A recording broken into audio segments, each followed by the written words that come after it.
Magandang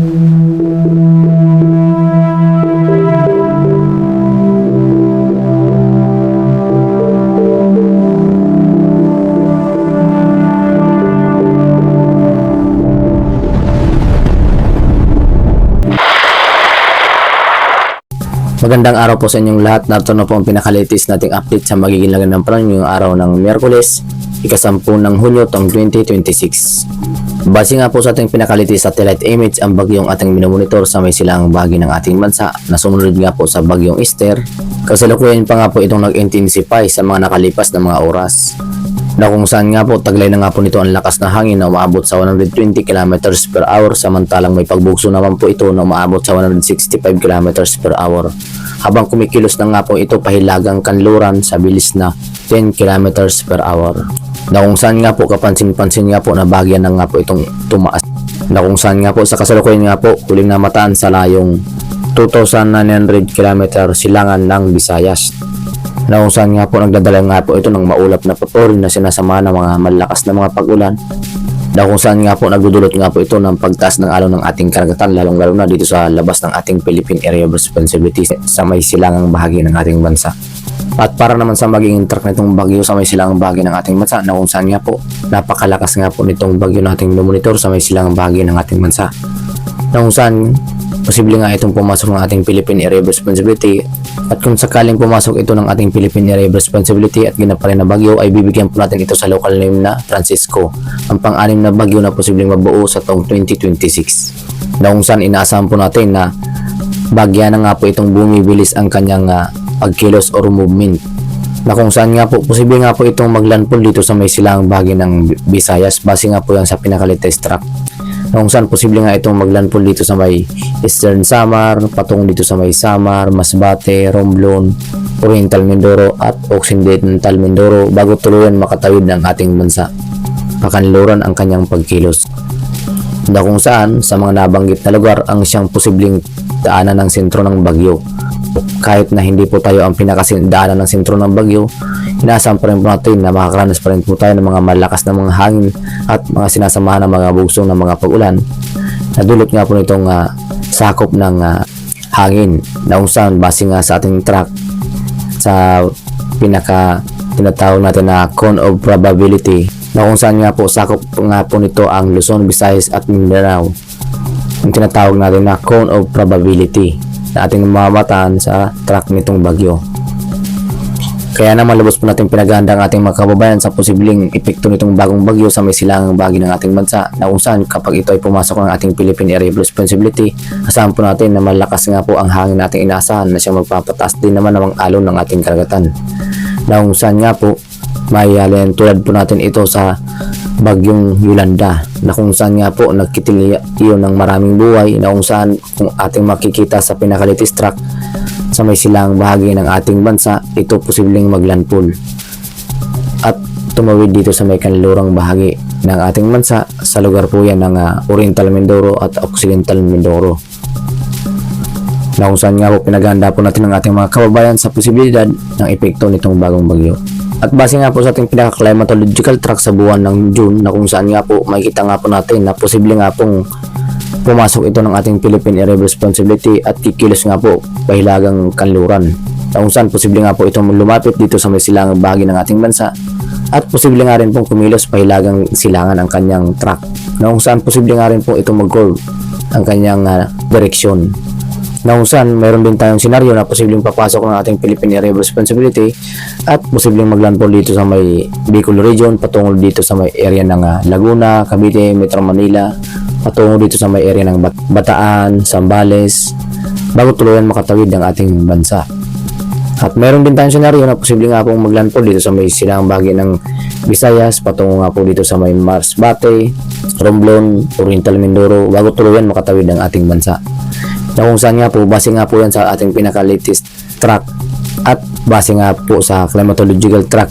sa buwan ng June, na kung saan kapag mayroon pong nabubuong bagyo dito sa may silangang bahagi ng ating bansa, dito nga po ang pinakadaanan ng mga nabubuong bagyo sa buwan nga po yan ng June. Yan po yung pinaka-outlook yan ng mga dinadaanan ng mga bagyo sa buwan ng Hunyo. Na kung saan nga po pinaganda po natin ang ating mga kababayan sa posibilidad ng epekto ng malalakas na hangin at mga banta ng mga pagbaha at pag-unang lupa sa mga bundok na lugar. Samantala, makikita nga po natin sa pinaka-latest satellite image na kung saan posible nga rin po maglandfall ito dito sa may islands ng Mariana Islands. Na makikita nga po natin na kung kikilos ito pa ilagang kanluran, dadaanan nga po nito ang Mariana Islands na kung saan inaasahan po natin na magdudulot ito ng malakas ng mga pag-ulan na maaaring magdulot ng mga malakas na pinsala sa mga kabahayan dito sa area ng Mariana Islands, na kung saan nga po taglay nito ang lakas na hangin na umabot sa 120 km per hour at may bagbuso na umabot naman sa 165 km per hours, na kung saan nga po kumikilos nga po ito pakanluran sa bilis na 10 km per hour, na kung saan nga po inaasahan po natin na posible nga itong maglandfall dito sa Mariana Islands. Kaya naman maging alerto po tayo sa malakas na mga hangin at dulot na mga bagyo nasa labas ng ating Philippine Area of Responsibility, na kung saan nga po inaasahan po natin na posible nga itong maglandfall mamayang hapon o kaya naman gabi. Kaya naman maging alerto at updated lang po tayo sa mga kababayan natin sa pagpasok nitong bagong bagyo na posible nga itong maging super typhoon category, na kung saan nga po nag-intensify pa nga po itong bagyo sa may silangang bahagi ng ating bansa, na base nga po sa ating pinaka-latest satellite image na kung saan mas malawak na nga po ang sakop nito, na kung saan magdudulot ito ng mga localized thunderstorm na isang inasa natin pagsapit ng hapon at gabi na mga biglaang buhos ng mga pag-ulan at mga biglaang bugso-bugsong hangin, lalo na dito sa may area ng Bicol region na kung saan nakakaranas ng mga localized thunderstorm o yung mga biglaang buhos ng mga pag-ulan. At para naman sa maging lagyan ng panahon ngayong araw dito sa Luzon, asahan pa rin po natin makakaranas pa rin ng maulap na papuri na sinasama ng mga localized thunderstorm. Lalo na po yan dito sa may area ng Batanes, Babuyang Group of Islands, na dulot nga po nitong panibagong weather natin na kung saan mayroon po tayong monitor na ridge of high pressure area, na kung saan nga po nagdudulot nga po yan ng mga localized thunderstorm dito sa may area ng Batanes and Babuyang Group of Islands, na kung saan nga po inaasahan po natin na makakaranas pa rin ng mga pag-ulan sa mga nasabing area. Samantalang dito sa may kanlurang bahagi ng ating bansa, especially dito sa may kanlurang bahagi ng Luzon, nasaan pa rin po natin makakaranas pa rin ng mga maulap na paburin na sinasamahan ng mga kalat-kalat na mga pag-ulan dito sa area ng Ilocos Norte, Abra, Ilocos Sur, La Union, Pangasinan at Zambales, na dulot nga po yan ang epekto nitong hanging habagat na patuloy pa rin na umiiral dito sa may kanlurang bahagi ng ating bansa,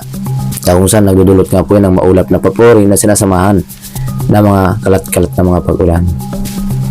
lalo na po yan pagsapit ng hapon at gabi. Samantalang sa malalabing bahagi ng Luzon, dito sa may area ng Cagayan Valley Region, Isabela, Quirino, Aurora, Quezon, Bicol Region at may Maropa, inaasahan pa rin po natin makakaranas pa rin ng aliwalas na panahon sa umaga hanggang tanghali, at pagsapit ng hapon at gabi, inaasahan po natin makakaranas po tayo ng mga localized thunderstorm o magkakaroon po tayo ng maulap na papowering, na kung minsan inaasahan po natin ang mga biglaang buhos ng mga pag-ulan,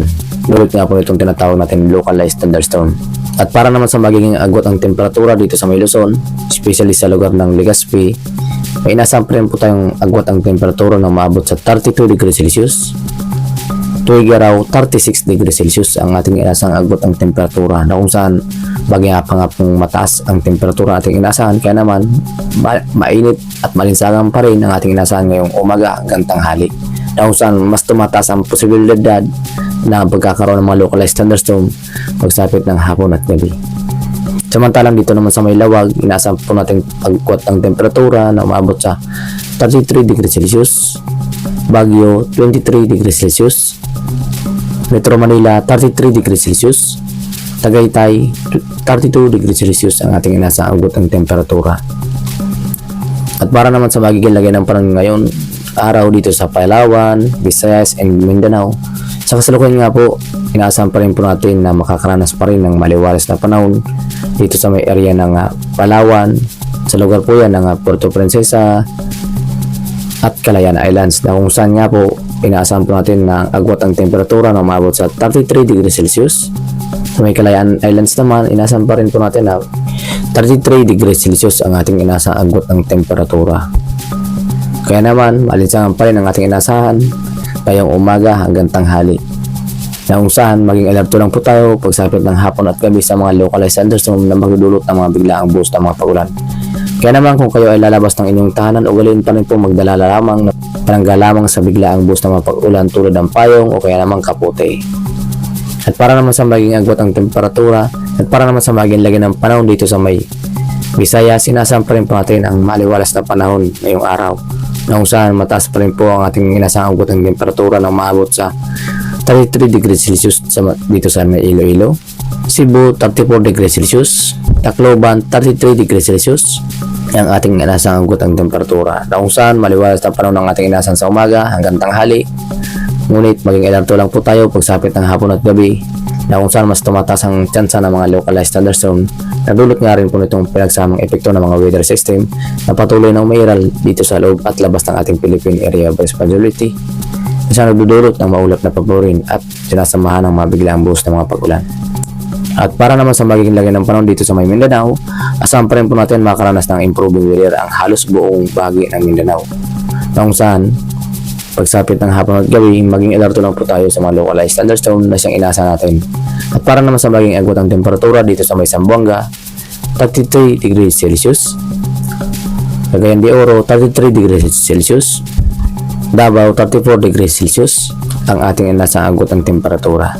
Na kung saan bagya pa nga pong mas matataas ang temperatura nating inasahan, kaya naman asahan pa rin pong mainit at malinsangang panahon ng ating inasahan ngayong araw. At para naman sa maging lagay ng panahon dito sa ating seaboard, sa kasalukuyan nga po wala po tayo nakataas na gale warning sa kahit anong baybayin ng ating seaboard. Ngunit maging alerto lang po tayo sa ating mga kababayan, especially dito sa may hilaga ng ating bansa na kung saan mayroon po tayong inaasahan na moderate to rough sea condition pa rin dito sa area ng Batanes, Pabuyan Group of Islands, Ilocos Norte. Nadulot nga po nitong epekto ng radyo by high pressure area at ng hanging habagat na kung saan nagdudulot ito ng mga localized thunderstorm sa bahaging yan. Kaya naman maging alerto at updated lang po tayo sa mga panibago naming ulat panahon na aming lalabas. Samantala sa malabing bahagi ng ating bansa, slight to moderate pa rin ang ating mga pag-alon na ating mga inaasahan na kung saan malaya pa rin makapaglalayag ang ating mga kababayan mga isda sa kahit anong baybayin ng ating seaboard na kung saan pinag-iingat at pinag-aanda lang po natin ng ating mga kababayan, especially dito sa may hilaga ng Luzon. Sa lugar nga po yan ng Batanes at Babuyan Group of Islands and Ilocos Norte na kung saan inaasahan po natin ang moderate to rough sea condition pa rin. At yun nga po ang pinaka-latest nating update sa magiging lagay ng panahon ngayong araw ng Miyerkules, ika-10 ng Hunyo taong 2026. Maraming salamat sa inyong lahat and God bless us all. At kung bago pa lamang kayo sa aming YouTube channel, huwag kaligtaang mag-subscribe para manotify po kayo sa mga panibago namin ulat panahon ay lalabas o kung dito sa lagay ng bagyo at sa magiging lagay ng ating panahon sa loob at labas ng ating Philippine Area of Responsibility. Maraming salamat at ingat palagi. Sana ligtas po tayo sa pagdaan nitong bagyo nating monitor.